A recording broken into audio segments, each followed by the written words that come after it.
Asociación Tilos presenta el podcast Por un Rural Vive.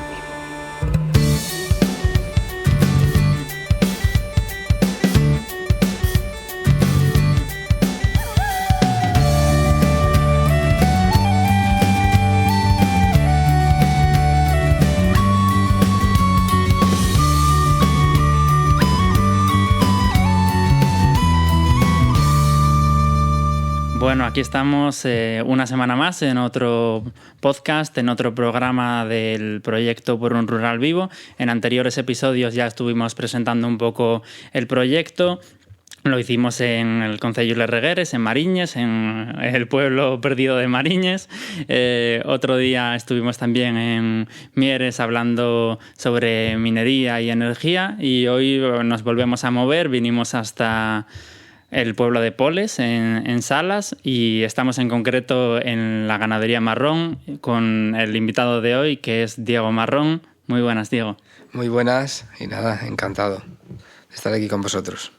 Bueno, estamos aquí en otro programa más de este proyecto que lo llamamos Por un Rural Vivo y que está financiado gracias a fondos europeos, gracias a la iniciativa EU Teams for Green, que nos da en este caso un dinero para hacer un proyecto en el que vamos a ver cómo implicar a los jóvenes en la transición energética. Y en el caso de Asturias, porque además consideraban que era un territorio que quizá estaba afectado negativamente por la transición energética, por el cierre de las minas, los macroproyectos eólicos, etcétera, etcétera, diferentes cosas, que nos consideraban un territorio un poco afectado negativamente por esa transición y por eso, pues nos daban este presupuesto para hacer lo que vamos a hacer, el podcast que estamos grabando hoy y luego un proceso participativo con jóvenes en el que vamos a intentar ver en qué pueden colaborar los jóvenes en todo esto. Y en eso venimos hoy aquí y te entrevistamos a ti. Bueno, cuéntanos un poco quién eres. Yo me quedé aquí ya desde el bachiller, que ni lo acabé, ya me puse a trabajar en la ganadería junto con mis padres. Y a día de hoy, tenemos aquí una ganadería en extensivo. Digamos, siempre me gustó lo tradicional, aprovechar lo que había aquí en el pueblo, que eran pastos. Entonces es una ganadería de leche en extensivo.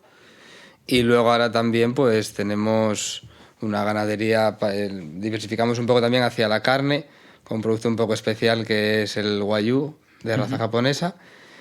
Y eso, principalmente aprovechando todos los recursos de naturaleza, extensivo y una producción un poco más inferior, pero donde gana más calidad. Uh-huh.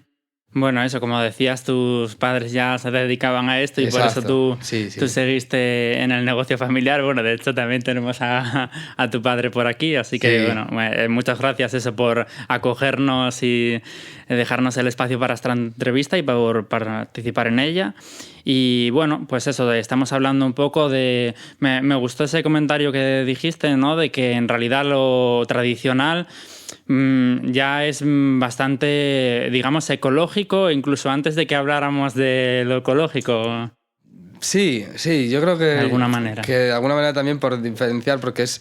A veces llamas ecológico, pero ¿a qué llamas ecológico, no? Porque esta moda de los coches, que algunos hay que cargarlos con un generador... Bueno, ahí podríamos abrir un melón muy grande, ¿no? Pero yo digo siempre tradicional.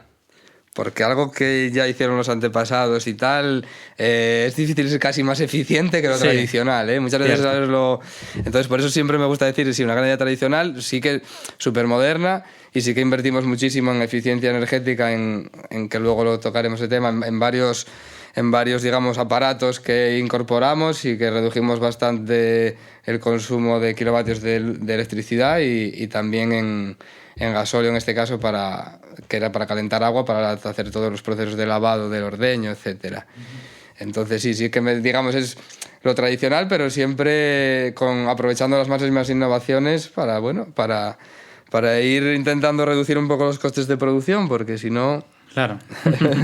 Sí, hay esas dos vertientes, ¿no? La de consumir menos, reutilizar y por otro lado, por supuesto, lo económico. Sí, se puede reducir también el consumo.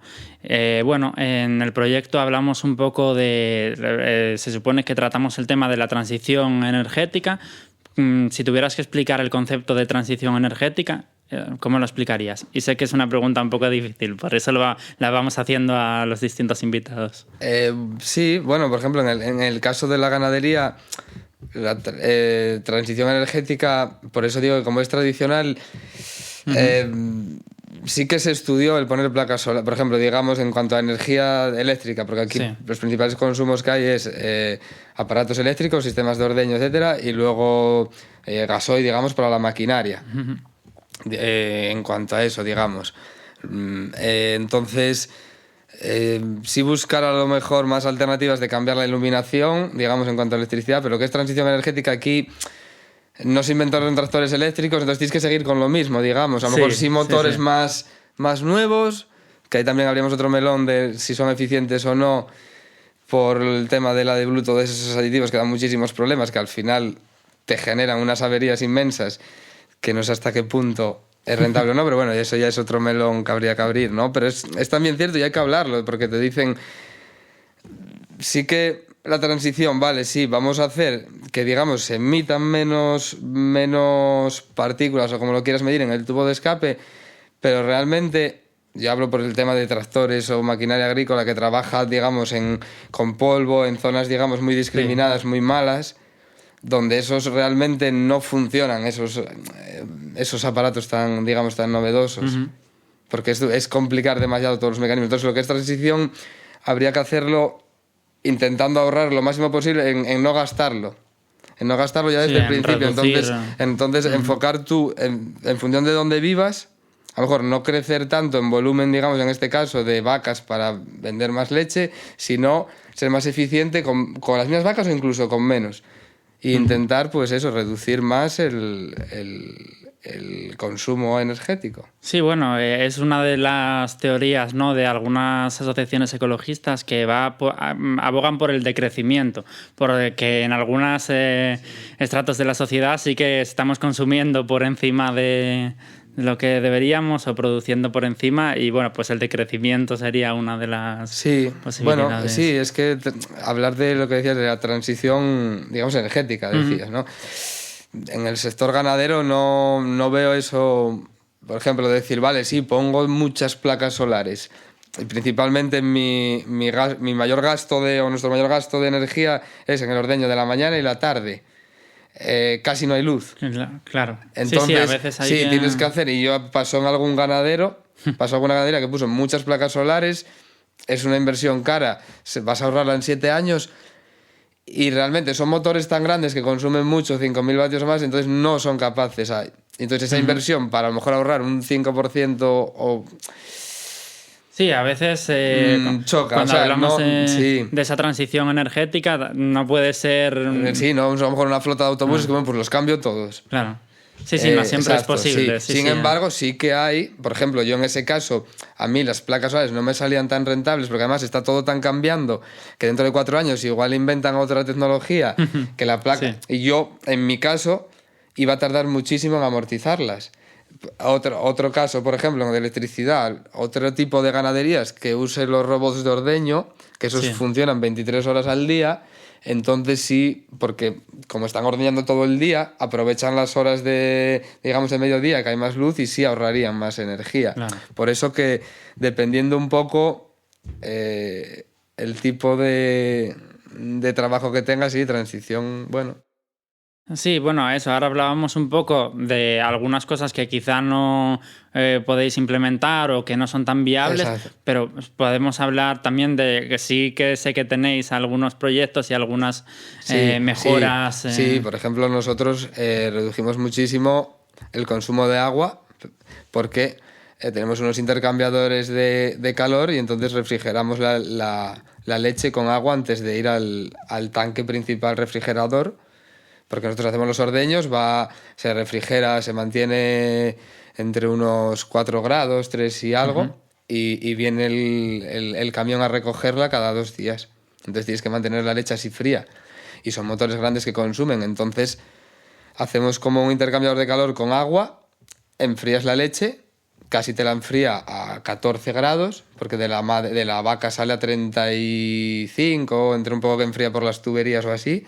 Entonces hasta casi 14-15 grados la enfrías. gratis, digamos, con el agua. Claro, esa agua, en vez de desperdiciarla, se acumula en unos depósitos que luego se aprovechan para beber, para lavar todo lo que es el asador, para usarla tú dentro de la nave, y si no también con unas cubas en el tractor se llevan para que beban las vacas en las fincas, donde no hay agua. Entonces ahí ya estás ahorrando muchísima energía.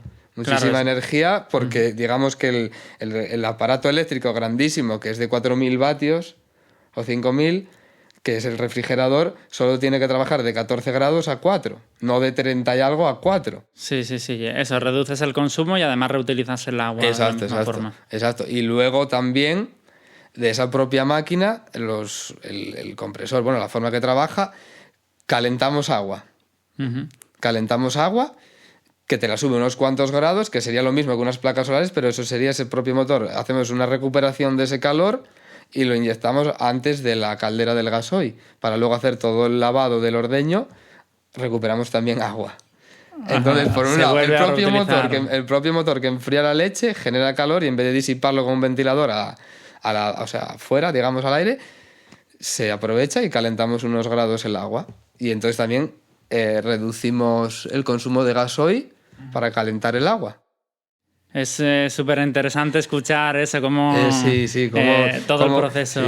Mientras un motor trabaja, está haciendo varias cosas, está aprovechando también otra cosa, sí. Y bueno, eso. Y al final, pues, y luego también hemos implementado llevamos 3 años o un poco más, usando unos microorganismos que se aplican, digamos, en los pasillos de la nave, porque las vacas están libres por la nave cuando están en la nave, en el proceso de ordeño y a la noche.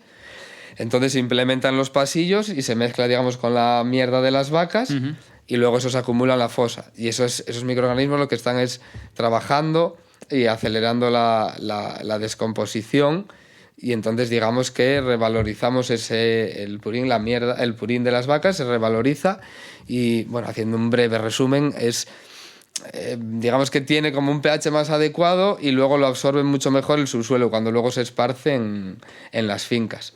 Entonces sí que notamos también que es interesante porque unas fincas bien abonadas evitas luego tener que comprar fertilizantes y las fincas están mucho más fuertes y resisten más a las plagas, resisten más a la sequía. Esta sequía que venimos ahora, que tanto se habló este verano, de cómo evitar la sequía, pues si tenemos unas praderas mucho más fuertes, el purín que nosotros aprovechamos es mucho más nutritivo, el subsuelo lo aprovecha muchísimo antes. Claro, y tenemos a hablar de... Claro, es muy importante hablar del subsuelo. Un subsuelo fuerte, evitas la desertificación y evitas también, luego cuando llueve va a absorber mucho mejor el agua.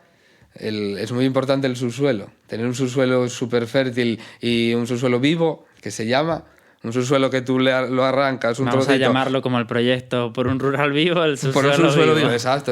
Es que es un poco el lema que tiene también, mira, en coincidencia, la empresa que nos vende esos microorganismos también dice eso, siempre hace mucho hincapié en un subsuelo vivo.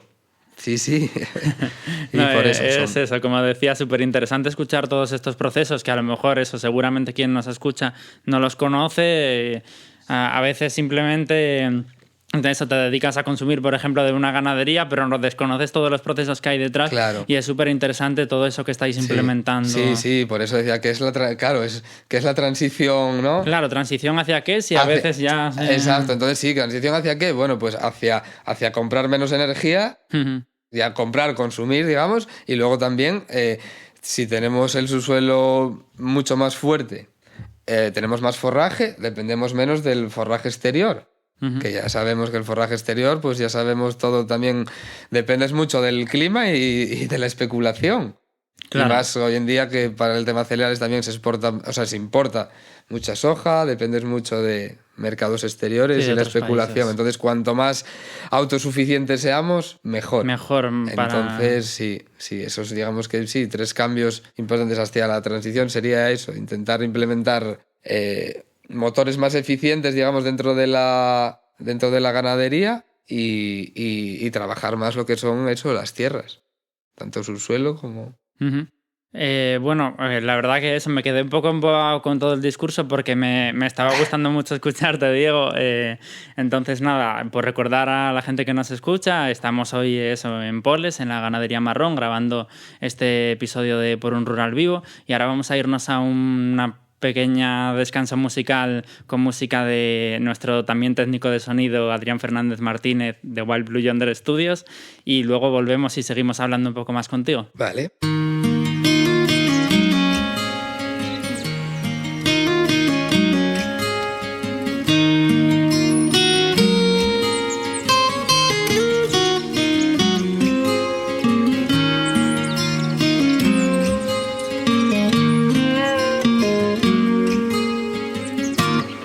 Ya estamos aquí de vuelta tras escuchar esta fantástica música.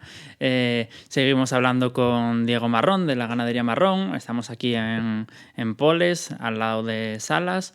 Y estábamos un poco hablando de todos esos procesos que ellos habían implementado en la ganadería, con esa explicación que nos diste tan interesante. Y ahora, por seguir un poco con el tema, te quería preguntar eso, ¿cómo se podría implementar o hacer que otros ganaderos también participen de esos procesos, o cómo lo están haciendo?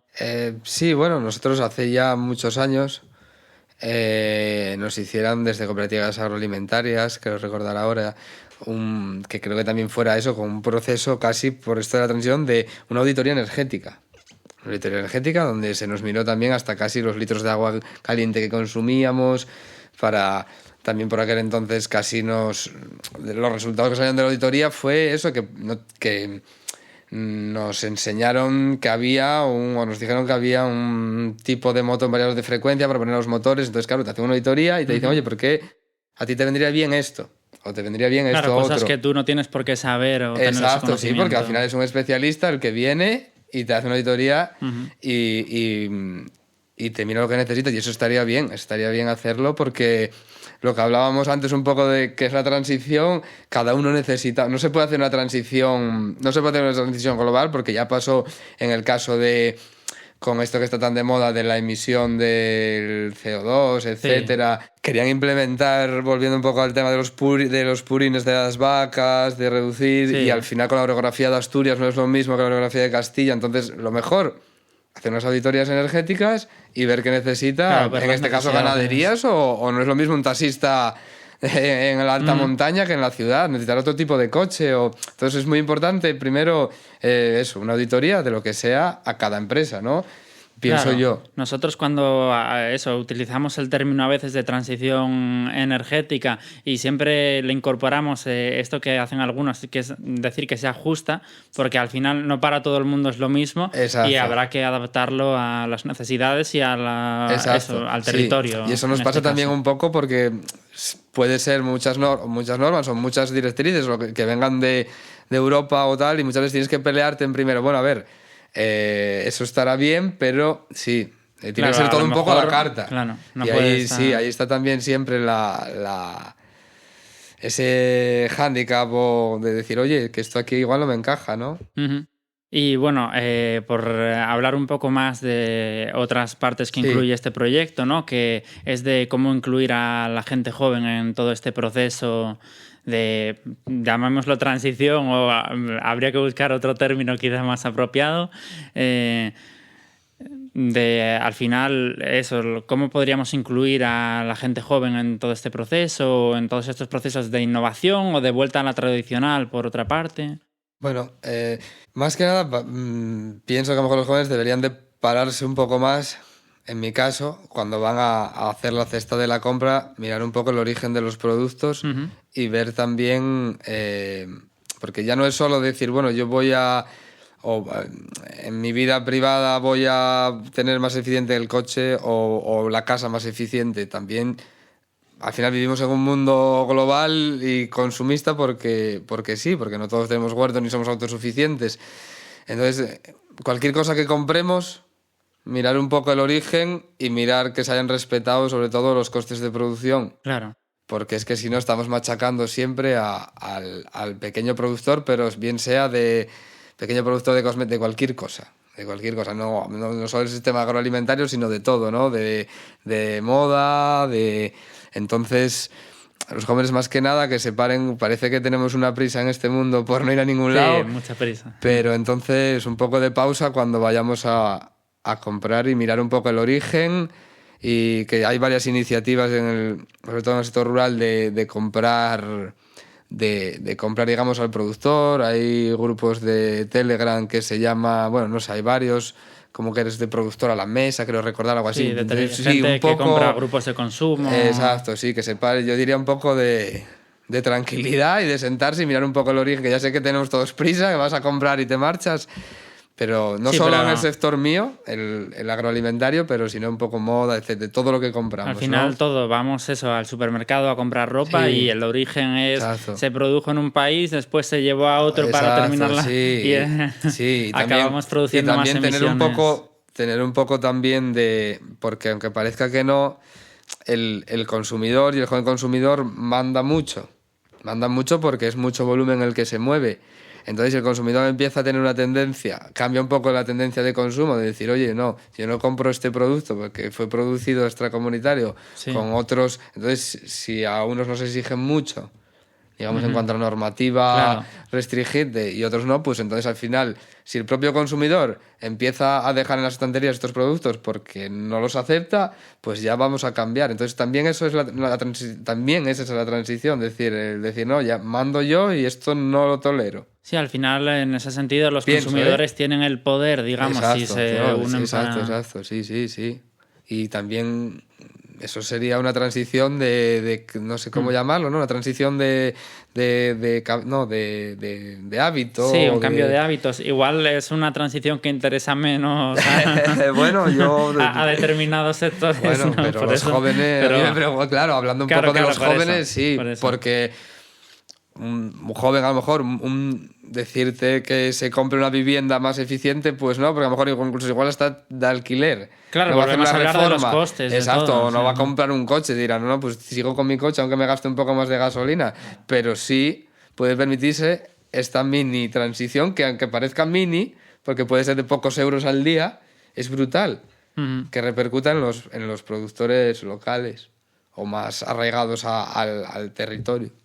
Bueno, nos quedamos con ese pequeño consejo a los jóvenes, bueno, que también somos jóvenes los que estamos aquí, sí, pero bueno, me parece muy interesante, el cambio de hábitos en el consumo. Sí, porque a lo mejor eso sí, que a un joven no le puedes pedir eso, de que cambie la vivienda o que ponga las ventanas más... Quiero decir, no sé, ¿no? Por decir, reducir un poco.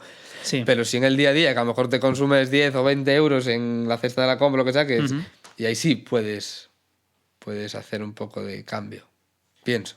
Pues nada, por última vez darte muchísimas gracias, Diego, por participar en el programa, por acogernos en la ganadería, y ahora ya nos vamos hacia siguientes programas en los que seguiremos explorando todo este concepto de la transición energética en distintas partes de Asturias y con nuevos invitados, así que te despedimos y muchísimas gracias. Vale, muchas gracias a vosotros por contar conmigo.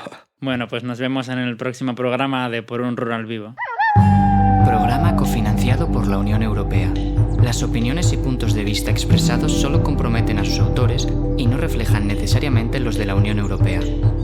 Ni la Unión Europea ni la autoridad otorgante pueden ser considerados responsables de ellos.